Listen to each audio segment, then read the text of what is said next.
حضرت حسن بصری رحمۃ اللہ تعالی علیہ اپنی توبہ کا واقعہ بیان فرماتے ہیں۔ وہ فرماتے ہیں کہ میں امیر کبیر شخص تھا، بہت امیر تھا، اور بصرہ کی گلیوں میں غریبوں کی خدمت کیا کرتا تھا۔ اچانک میں نے ایک حسین عورت کو دیکھ لیا اور میں اسے دیکھتا ہی رہ گیا۔ اس عورت نے مجھے کہا اما تشتہی، تجھے شرم نہیں آتی؟ میں نے کہا ممن، کس سے شرماؤں؟ اس نے کہا وہ جو آنکھوں کی خیانت کو دیکھتا ہے اور دلوں کے پوشیدہ رازوں کو جانتا ہے، تجھے شرم نہیں آتی؟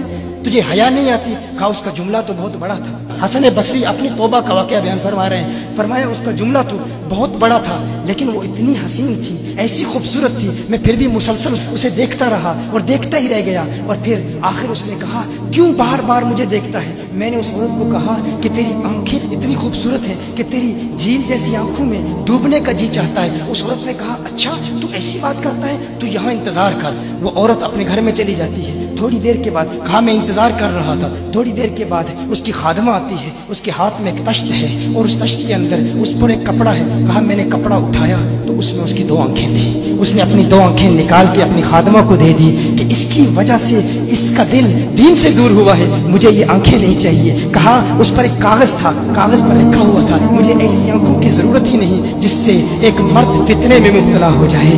میری بہنیں جو اس گفتگو کو سن رہی ہیں ان کی بارگاہ میں بھی عرض ہے، وہ بہنیں جو گھنٹوں آئینے کے سامنے کھڑی رہتی ہیں فقط اس نیت سے کہ اپنے بالوں کو یوں سنواریں کہ مردوں کو فتنوں میں مبتلا کریں، یا کسی دکان میں جا کر کپڑے خریدتے وقت ان کے ذہن میں فقط یہی خیال ہوتا ہے ایسے کپڑوں کا انتخاب کریں گی کہ جن سے مردوں کو فتنے میں مبتلا کریں گے۔ یہ بھی امت کی بیٹی ہے جس کی ایک دا سے ایک شخص ولی کامل بن گیا، حسن بصری بن گیا۔ حسن بصری فرماتے ہیں جب اس کی آنکھیں دیکھی میں تحکم کھو بیٹھا، میں زار و قطار رو رہا تھا، روتے ہوئے میں گھر چلا گیا، پوری رات میں روتا رہا، پوری رات توبہ کرتا رہا، استغفار کرتا رہا۔ حسن بصری فرماتے ہیں فجر کی اذان سنی، اچانک خیال آیا اس عورت کا شکریہ تو ادا کروں کہ جس نے اپنی آنکھیں میرے لیے، میرے دین کے لیے، میرے ایمان کے لیے اور توبہ پر استقامت کی خاطر قربان کر دی۔ کہا میں اس کے گھر گیا، جو ہی اس کے گھر پہنچا تو ادھر اس کا جنازہ نکل رہا تھا، اس کی موت واقع ہو چکی تھی۔ کہا میں رات گھر آیا، میں رات سو گیا، میری آنکھ بند ہوئی، میں نے اس عورت کو خواب میں دیکھا، میں نے کہا کوئی نصیحت کر۔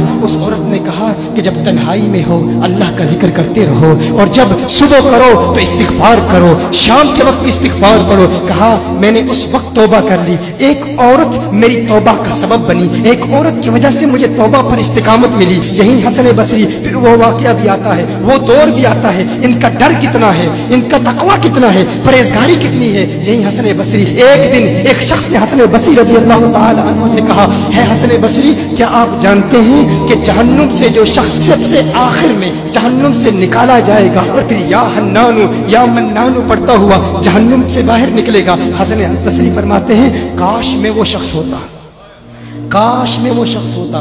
کہا گیا کہ جو جہنم سے سب سے آخر میں نکلے گا، ہزاروں سال جہنم میں رہے گا، یا حنانو یا منانو پڑھتا ہوا جہنم سے باہر نکلے گا۔ کہا کاش میں شخص ہوتا۔ انہوں نے کہا حضرت آپ کیا فرما رہے ہیں کہ آپ جہنم میں جانا چاہتے ہیں؟ آپ تو بزرگ ہیں، اللہ کے ولی ہیں۔ کہا تم میری بات نہیں سمجھے، وہ جو جہنم سے نکالا جائے گا کم از کم نکلنے کی ضمانت تو ہے، اس سے یہ تو پتا چل رہا ہے کہ ایمان پر موت واقع ہوگی، مجھے اپنے ایمان کی ضمانت نہیں ہے۔ میں نے اس لیے کہا کہ اگر مجھے یہ ضمانت بھی مل جائے کہ میں وہ ہوں تو وہ بھی مجھے قبول ہے، کم از کم ایمان تو سلامت لے کے جاؤں۔ میں کہتا ہوں اللہ فرماتا ہے خوف نہیں ہے، ڈر نہیں ہے، پھر فرماتا ہے یہ ڈرتے بھی ہیں، یہ ڈرتے بھی ہیں، لیکن ان کے ڈر اور ہمارے ڈر میں فرق کیا ہے؟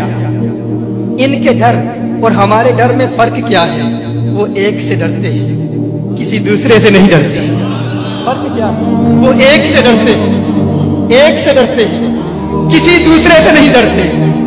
ہم اس ایک سے نہیں ڈرتے، اسی لیے ہر ایک سے ڈرتے۔